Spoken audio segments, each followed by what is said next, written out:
এভারকেয়ার হাসপাতালে সংকটাপন্ন অবস্থায় রয়েছেন বিএনপি চেয়ারপারসন খালেদা জিয়া। তার উন্নত চিকিৎসার জন্য বিদেশে নিতে এয়ার অ্যাম্বুলেন্স সহ সব ধরনের প্রস্তুতি সম্পূর্ণ করে রাখা হয়েছে। শনিবার দুপুরে সাংবাদিকদের কাছে এই তথ্য জানিয়েছেন দলটির ভাইস চেয়ারম্যান আহমেদ আজম খান।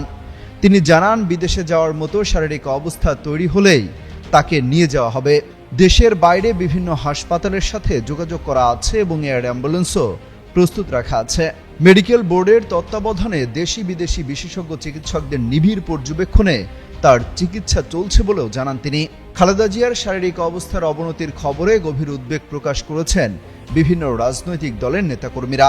শুক্রবার রাতে প্রধান উপদেষ্টার নির্দেশে আইন উপদেষ্টা আসিফ নজরুল খালেদা জিয়ার শারীরিক অবস্থার খোঁজ নিতে হাসপাতালে যান।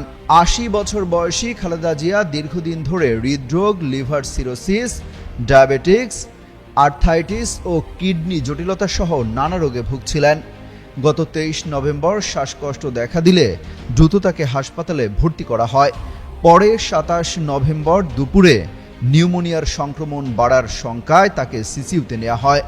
সেখানেই চিকিৎসা চলছে তার।